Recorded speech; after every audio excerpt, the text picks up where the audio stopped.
Actes chapitre 8, verset 18 à 22. Je lis ça rapidement. Lorsque Simon vit que le Saint-Esprit était donné par l'imposition des mains des apôtres, il leur offrit de l'argent en disant: accordez-moi aussi ce pouvoir afin que celui à qui j'impose les mains reçoive le Saint-Esprit. Mais Pierre lui dit: que ton argent périsse avec toi, puisque tu as cru que le don de Dieu irait à prix d'argent. Il n'y a pour toi ni pain ni l'eau dans cette affaire, car ton cœur n'est pas droit devant Dieu. Répands-toi donc de ta méchanceté et prie le Seigneur pour que la pensée de ton cœur te soit pardonnée s'il est possible. Je te bénis, Seigneur. Parle à ton peuple au travers de moi ce matin. Utilise ma bouche, utilise ma langue et glorifie-toi ce matin. Au nom de Jésus-Christ de Nazareth. Pierre lui dit: que ton argent périsse avec toi, puisque tu as cru que le don de Dieu s'acquérait à prix d'argent.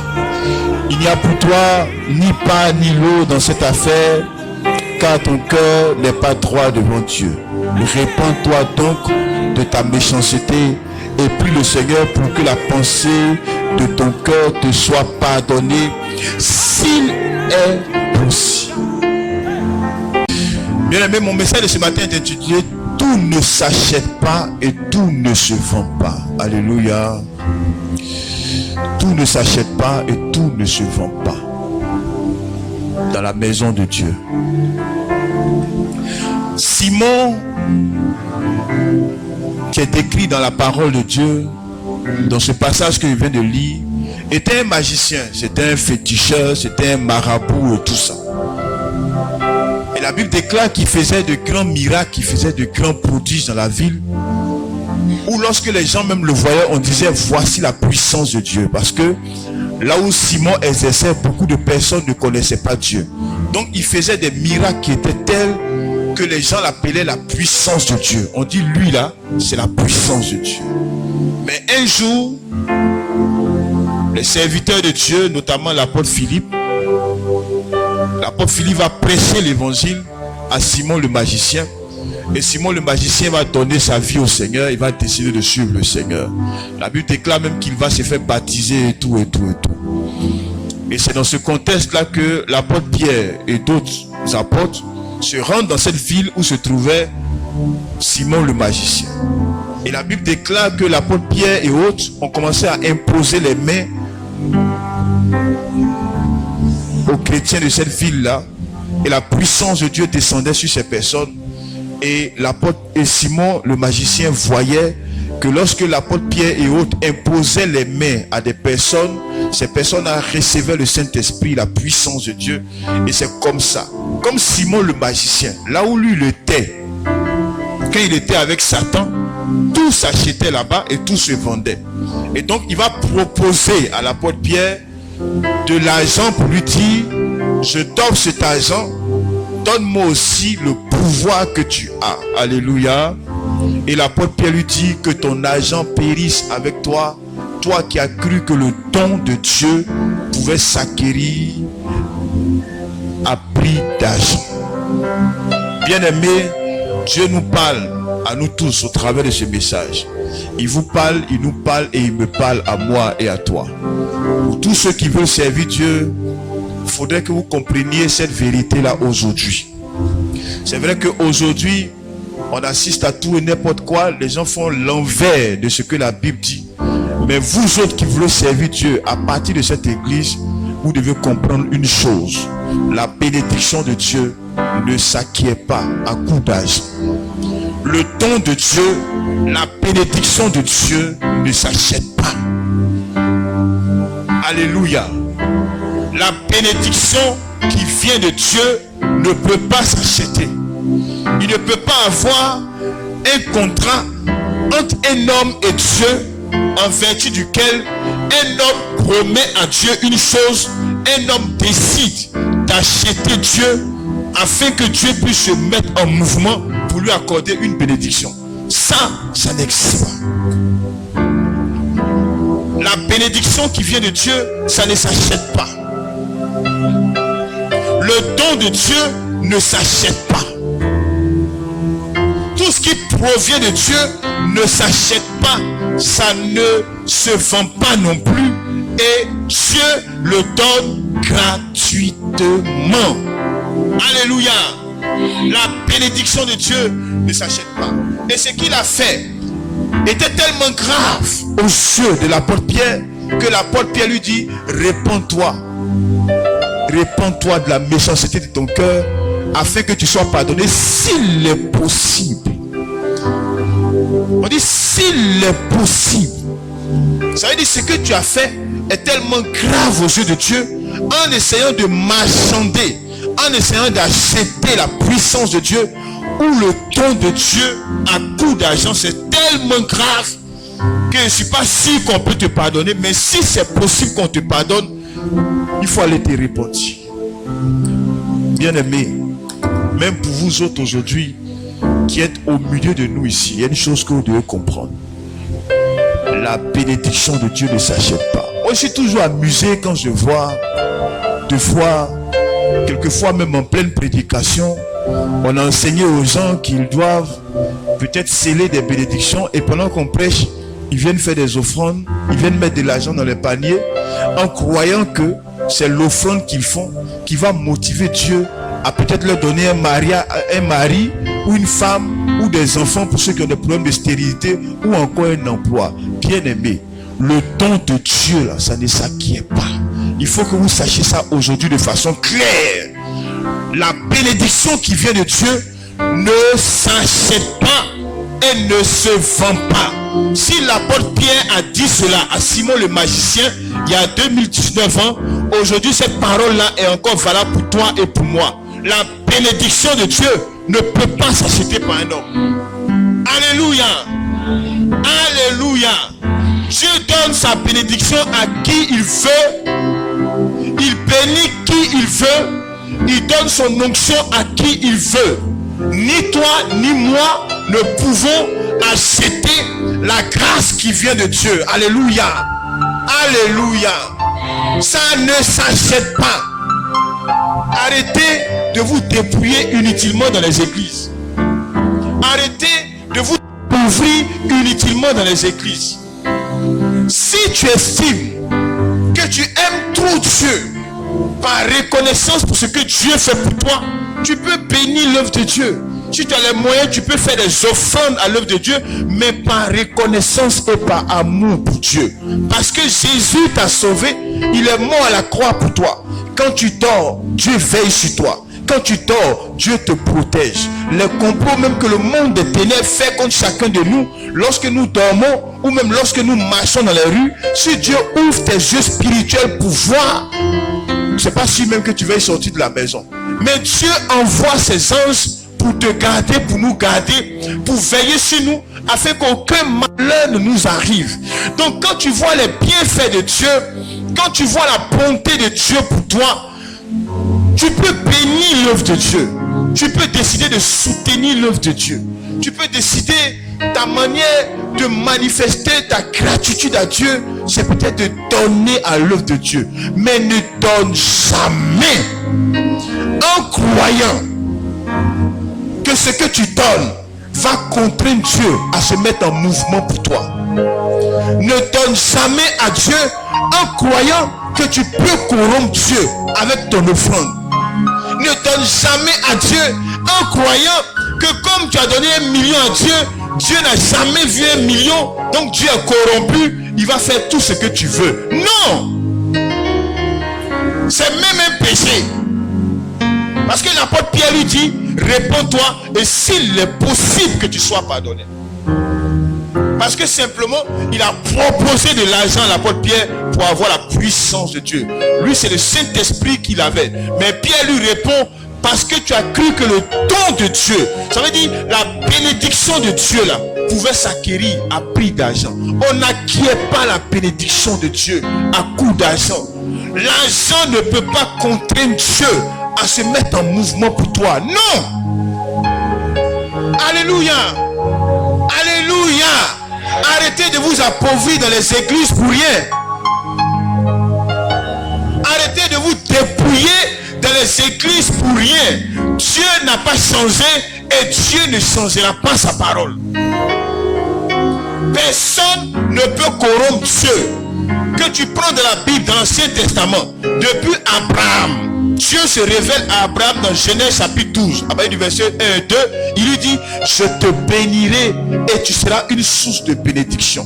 Abraham n'a pas eu à donner l'argent à Dieu d'abord.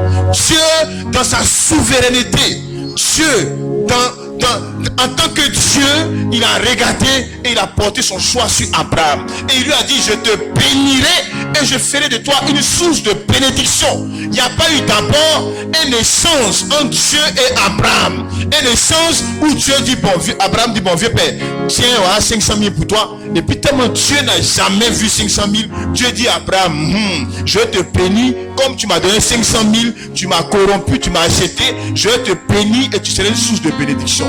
Dieu se révèle d'abord à Abraham. Il lui dit, je te bénirai et tu seras une source de bénédiction. Alléluia. Et c'est dans Genèse chapitre 14 que plus tard, on voit d'ailleurs que Abraham est allé en guerre et Dieu lui a donné la victoire. Et quand Dieu lui donne la victoire, le butin qu'il a eu en guerre, Abraham lui-même, il prend la dîme de cela et en reconnaissance à Dieu, il lui donne la dîme. Pas pour faire un échange à Dieu, mais juste en reconnaissance. En reconnaissance. Alléluia.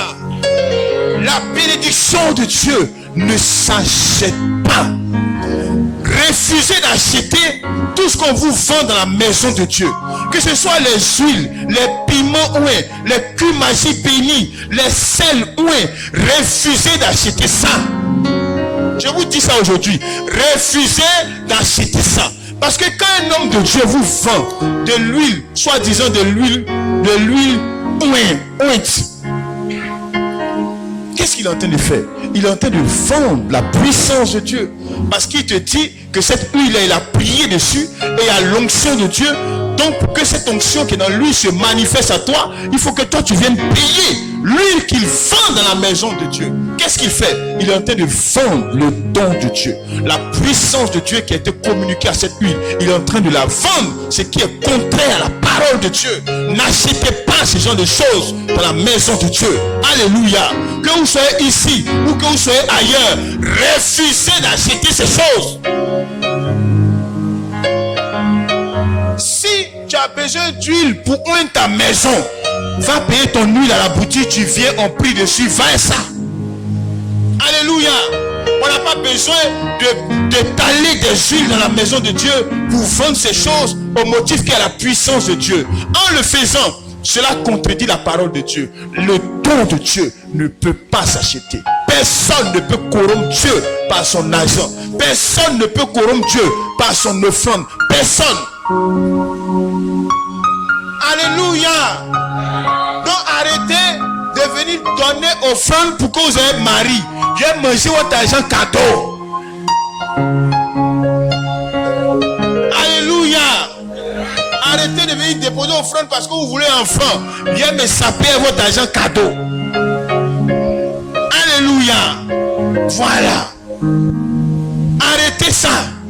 La bénédiction de Dieu ne se vend pas et ne s'achète pas. Tout ne s'achète pas dans la parole de Dieu, dans la maison de Dieu. On ne vend pas tout, on n'achète pas tout.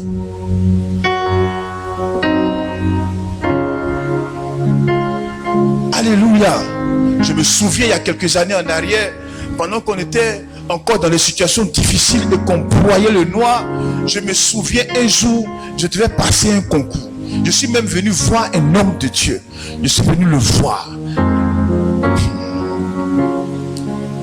assieds-toi. On a fait contrat. Lui et moi, on a fait contrat. Je lui ai dit, voilà le concours que je suis en train de passer. Si Dieu dit à Dieu que voilà le business qu'il fait à lui, dis-lui que s'il réussit à ce concours-là, non seulement lui donne mon premier salaire, le deuxième salaire, le troisième salaire, et puis il ne sait même plus qu'est-ce qui est tout ce qui est promis à Dieu là. On a signé contrat, on a mis ça dessus. Alléluia. Il a signé, l'homme de Dieu a signé. Il y va, il n'y a rien. Dieu est toi. Tu as réussi.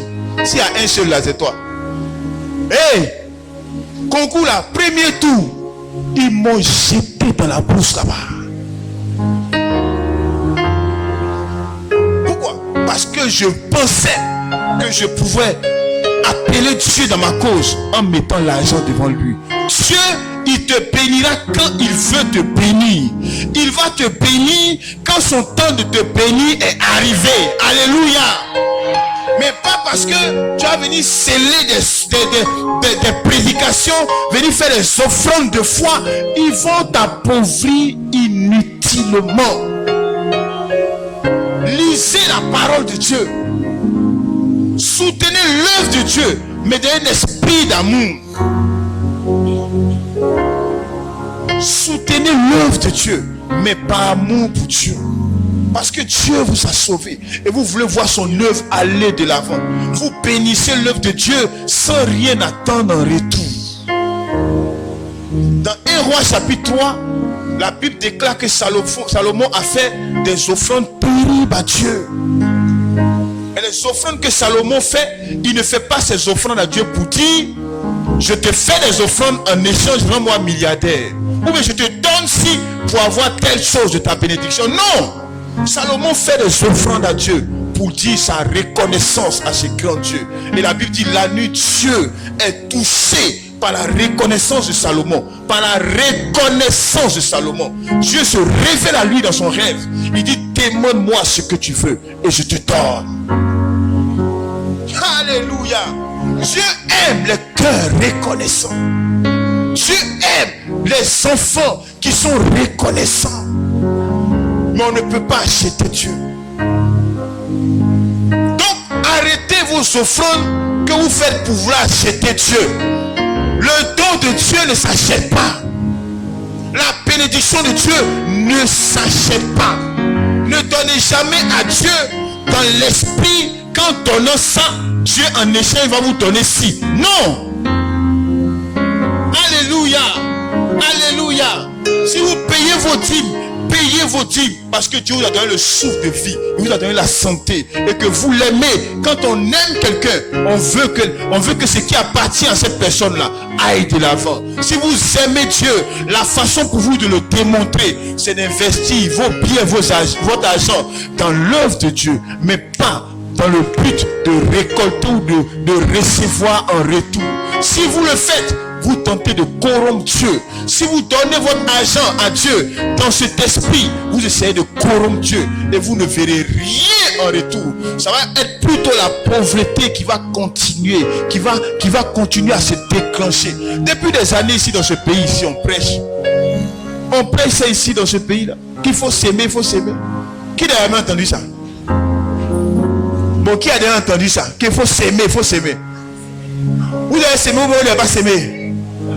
Ça n'a pas encore poussé. Vos semences là. Ça pousse pas. Arrêtez de vous appauvrir. Ça, ce n'est pas mon Dieu. Lisez la Bible. Marchez dans la parole de Dieu. Faites ce que Dieu vous dit de faire. Ne faites pas ce que les hommes vous prêchent et qui ne se trouvent pas dans la parole de Dieu. On ne peut pas acheter Dieu. On ne peut pas acheter Dieu. Tout ne se vend pas. Tout ne se vend pas. Et tout ne s'achète pas. Quand on sait Dieu, on ne vend pas tout. On ne vend pas tout dans la maison de Dieu. On ne vend pas tout. Et on n'achète pas tout. Quand on le fait, on est en train d'insulter Dieu.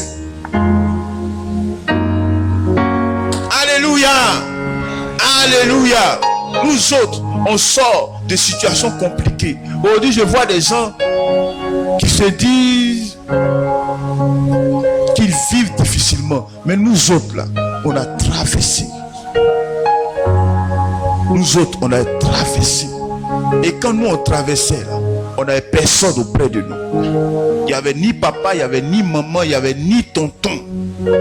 Et je l'ai dit ici, et je n'ai pas honte de ça. Il m'est arrivé des fois où je m'enfermais dans la maison. Et puis je pleurais. Et puis je criais à Dieu, Seigneur, où es-tu? Et de notre pauvreté, de notre misère, là, Dieu nous a pris aujourd'hui. Il nous a positionné là où il voulait nous positionner. Sans qu'on ne donne 5 francs à personne. Dans le même pays, la Côte d'Ivoire où on est là, nous autres, Dieu nous a pris. Sans connaître quelqu'un, il nous a positionnés. On n'a pas eu besoin de faire offrande de rachat, offrande de scellé, offrande de succès, offrande de travail. Dieu nous a pris dans notre misère. Lui seul, il a déployé sa puissance. Et puis il nous a lavé, nous a nettoyé. Aujourd'hui, on est là. Alléluia.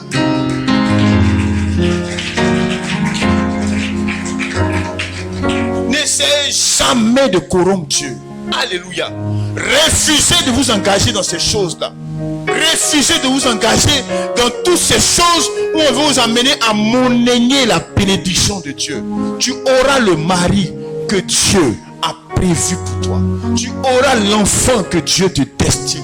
Tu auras le travail que Dieu a promis pour toi. Il y a une seule chose que tu dois faire et que tu dois comprendre. La Bible dit dans Proverbe 28, à partir du verset 20, l'homme fidèle est comblé de bénédictions. Alléluia. L'homme fidèle est comblé de bénédictions. Tu peux être comblé de bénédictions. Ta vie peut basculer du bas aujourd'hui à la hauteur. Ta vie peut basculer aujourd'hui, on va dire, de la déchéance ou de la pauvreté à une prospérité grande. Ta vie peut passer des ténèbres à la lumière. Mais il y a une seule condition. L'homme fidèle est comblé de bien. Apprends ce que c'est que la fidélité. Apprends à être fidèle à Dieu. Apprends à être fidèle à Dieu. Apprends à vivre une vie d'intégrité. Apprends à vivre une vie de droiture. Apprends à vivre une vie de sainteté et de pureté. Quand tu sais que tu es enfant de pauvres comme nous autres, et que tu sais que tu n'as personne derrière toi, ta seule source, ton seul appui, c'est Jésus de Nazareth. Et pour que Jésus soit ton appui, tu dois écouter sa parole et tu dois marcher selon sa parole. Il dit l'homme fidèle est complet de bien. Il est complet de bénédiction. Quand tu es fidèle à Dieu, tu seras comblé de bénédiction. Quand tu es fidèle dans ta marche avec Dieu, quand tu vis une vie d'intégrité, une vie de droiture, une vie où tu t'éloignes des choses qui attristent Dieu, Dieu dit, la fin, tu seras comblé de bénédiction. Alléluia. Alléluia. Donc si tu veux être comblé de bénédiction, prends la voie de la fidélité à Dieu et non pas la voie du marchandage des bénédictions de Dieu. Alléluia. Alléluia. Moi je connais des sorciers qui essaient d'attaquer ma maison un jour. Eux-mêmes ils sont venus témoigner pour dire qu'on est arrivé, on a vu ta maison encerclée d'une muraille de feu. On ne pouvait pas approcher à plus de 100 mètres de ta maison. Mais pendant ce temps, moi et toi, alléluia, il n'y a pas offrande de protection de ta maison. C'est des voleurs, ceux qui te disent ça là. Alléluia. Il n'y a pas une offrande qu'on fait pour que les anges viennent autour de ta maison. Crains Dieu. Il dit l'ange de l'Éternel campe autour de ceux qui le craignent. Si tu crains Dieu, les anges camperont autour de ta maison. C'est tout. Tout n'est pas que argent. Tout ne se résout pas en termes d'argent. La Bible dit, venez à moi, vous tous qui êtes fatigués et chargés. Aujourd'hui, les gens ne peuvent pas venir à Jésus. Parce que quand tu viens à Jésus, au lieu de te décharger, maintenant on te charge encore plus. Aujourd'hui, les chrétiens sont plus chargés même que les païens. Parce que les cotisations et les offrandes ne finissent pas dans l'église. Donc tout le monde est chargé. Venir à l'église aujourd'hui est devenu problème. Vous ne rentrez pas dans ça. Alléluia. Ne rentrez pas dans ça. Dieu bénit gratuitement. Il bénit gratuitement. Dieu n'a pas besoin de ton argent. La Bible dit les rues au ciel sont en or. La Bible dit l'or et l'argent appartiennent à Dieu. Donc tu as lui donné quoi? Il bénit gratuitement. Il élève gratuitement. Il n'a pas besoin de ton argent. Je me souviens une année quand mon garçon là devait naître dans une église quelque part, les gars ont donné révélation. On dit non, c'est un garçon qui va naître, mais pour qu'il naisse bien, il faut faire une offrande de taureau. Sinon, si tu fais une offrande de taureau, l'enfant là va pas naître. À l'époque, on était encore bête. On fait Jésus là, mais on était un peu bête. Je suis allé prendre 250 000. On dit c'est le coup du taureau. J'ai fait l'offrande. Alléluia. Épée taureau. Il est né. Le voici qui est là. 2 ans après, sa petite soeur veut venir aussi. On revient encore, on dit que là même là, c'est offrande de 2 taureaux même que tu dois faire maintenant. Je me suis assis et puis j'ai réfléchi. Et puis j'ai regardé. Et puis je me suis dit, mais quel est ce Dieu qu'on m'annonce qui lui te voit dans des problèmes, il te voit dans des difficultés, mais lui, il veut l'argent d'abord avant que sa puissance ne se mette en mouvement pour délivrer ses propres enfants. Donc ça me paraissait, parce que même les féticheurs là, quand tu vas les voir là, c'est 5 francs ils te demandent. Alléluia.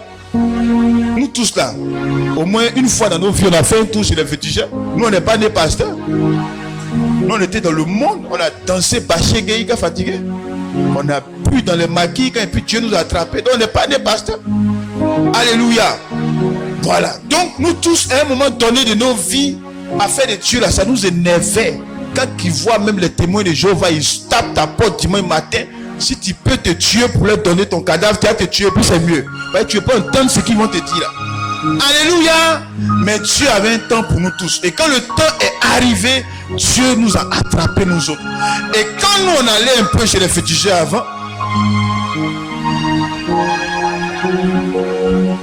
quel que soit ce que tu demandes au gars, en retour lui il te demande 5 francs, 10 francs. Maintenant on est venu dans l'affaire de Jésus, on dit il faut tuer taureau, même 2 taureaux. Donc Dieu il aime l'argent plus que les féticheurs lui-même. Les féticheurs même qui travaillent Satan, eux ils prennent juste 5 francs, 10 francs. Un cola. Mais Dieu te demande 2 taureaux en sachant que ton enfant va naître et tant que tu ne fais pas ça, lui Dieu il ne peut pas se manifester. Il a dit aux hommes de Dieu à l'époque, il leur a dit, allez-y dire à Dieu que je dis, s'il veut, le bébé et puis sa maman là, ils n'ont qu'à mourir. Si ma fille, je suis très sérieux. Il a dit, allez dire à Dieu s'il veut, le bébé là, et puis sa maman, il n'a qu'à les prendre, c'est son problème. Mais moi, Betty, dites à Dieu que 5 francs, il ne lui donne pas. Alléluia. Et ils étaient serrés. Ils ont monté. Ils ont pris verset plus. Non, tu sais, c'est que ici, là, Jérémie 15, 40 dit ça. Bon, Abraham a fait ça. Il a dit que, hey, est-ce que c'est votre argent? C'est l'un de Dieu. C'est Dieu qui vous a dit me dire, payer 2 taureaux. Non. Allez faire ma commission pour lui dire que je donne rien. S'il veut, son père va venir au monde. Il n'a rien donné. Alléluia. Mon jeton de 2 taureaux était dans ma poche. Rien à Dieu ici. Voilà Bérénice qui est là. Ah, c'est qui est là. Bérénice, viens, on te voir. Viens. Envoyez-la moi, ils vont tout le monde la voir. Parce qu'il y a quelqu'un qui reste sur YouTube, il faut qu'il voit pour ne pas qu'il pense qu'on est en train d'inventer les choses. Voilà. Justin, il faut la filmer là-bas. Voilà. Elle a honte, mais il faut la filmer. Voilà, là, c'est qu'elle acclame le Seigneur. Voilà. Faites confiance à Dieu. Dieu ne vend pas ses grâces. Dieu est prêt à te bénir et il te bénira gratuitement. Mais quand il te bénira, sois reconnaissant. Alléluia. Sois reconnaissant à Dieu pour ce qu'il fait. Sois reconnaissant. Moi, quand Dieu m'a béni, qui m'a élevé et qui m'a pris de la boue pour me ramasser, moi, mon premier acte de reconnaissance, j'ai pris mon premier salaire. J'ai dit à Dieu, peut-être que ma famille et moi on meurt de faim, mais je te donne ça, prends ça cadeau, fais-en ce que tu veux. Alléluia. Soyez reconnaissant à Dieu. Mais ne donnez pas à Dieu comme condition ou pour susciter Dieu à vous bénir. Ça ne se fait pas. Mais apprenez à servir Dieu avec le peu que vous avez. Par amour, par reconnaissance. Vous êtes reconnaissant pour ce qu'il fait pour vous.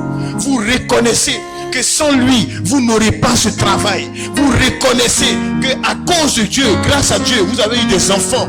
Même quelqu'un a pu te dire, mademoiselle, viens dans mon foyer. Ça, c'est une grâce de Dieu. Parce qu'il y a mieux que toi, mais qui n'ont pas cette grâce. De fait, d'entendre, pardon, viens te marier. Alléluia. Alléluia. Au point où elle arrive à la maison, même là, elle ne comprend plus. Personne ne la regarde. Malgré sa beauté, malgré son amour, malgré son tout, mais personne ne la regarde. Mais toi, tu as eu la grâce. Dieu a mis sur ton pas quelqu'un qui t'a pris et qui t'a mis dans un foyer. Ça seulement, c'est une grâce. Et ça doit te suffire pour mener une vie de reconnaissance, une vie d'action de grâce. Tu as passé toute la semaine, tu n'es pas tombé malade. Là où dans les cieux, il y en a qui sont agonisants, il y en a qui ont perdu leurs enfants, il y en a qui ont perdu leurs femmes, il y a des pères de famille qui sont dans le coma. Mais toi, Dieu t'a fait la grâce. Tu as passé toute la semaine et tu es sain et sauf aujourd'hui. Sois reconnaissant à Dieu. Pendant que tu arrives à me voir, pendant que je prêche, souviens-toi qu'il y a des aveugles. Pendant que tu entends ma prédication, souviens-toi qu'il y a des sourds. Quand tu regardes la bonté de Dieu, tu dois avoir une vie de reconnaissance à Dieu. Et non pas une vie où on se plaint. Et non pas une vie où on essaie de signer des contrats, des pactes des dieux pour dire je te donne ma voiture, en retour toi rends-moi milliardaire. Dieu est capable de te rendre milliardaire, mais ça ne s'achète pas. Alléluia. Parce que comme dit le cantique, lui seul il peut tout. Il est celui qui peut ramasser de la boue pour établir parmi les grands. Il est celui-là qui peut faire en sorte que toi le rejeté, tu sois quelqu'un de qui nul ne peut se passer. Il peut tout. Mon Jésus peut tout. Alléluia. Il peut tout. Il peut tout. Je te donne de l'espérance ce matin et te dire qu'il y a encore de l'espoir pour toi. Si seulement tu décides de marcher dans la fidélité de Dieu. Car seuls les hommes fidèles à Dieu sont des hommes qui sont comblés de bénédictions. Donc quel que soit ce dans quoi tu es aujourd'hui, quelle que soit la difficulté que tu vis aujourd'hui, écoute-moi, seuls les hommes fidèles à Dieu sont comblés de bénédictions. La Bible déclare que Job en son temps, il était l'un des hommes les plus prospères de tout le Moyen-Orient. Pour ne pas dire le plus prospère, le plus élevé. Mais Job chapitre 1, verset 1 dit, Job était un homme qui craignait Dieu. Il était un homme droit, donc fidèle. Il était un homme qui s'éloignait du mal. Éloigne-toi du mal. Lève-toi pour l'intégrité. Lève-toi pour la fidélité. Arrête de mélanger les chiffres. Arrête de mélanger les calculs. Commence à ton petit niveau à vivre une vie de pureté, de droiture, une vie d'intégrité, une vie où même quand le mal te voit, le mal détourne son chemin parce qu'il sait que toi, il ne peut pas venir vers toi. Alléluia. Si tu vis ainsi, que tu marches ainsi, tu verras Dieu, tu verras les bénédictions de Dieu. C'est tout, c'est pas compliqué. Alléluia. Alléluia. Donc, au nom de Jésus, pardonnez à cause de Dieu, gardez vos semences là. Vos semences de mariage, d'enfants, de quoi. Gardez ça là-bas. Mais prenez la voie de l'intégrité, de la pureté, et puis Dieu vous élèvera. Que Dieu vous bénisse.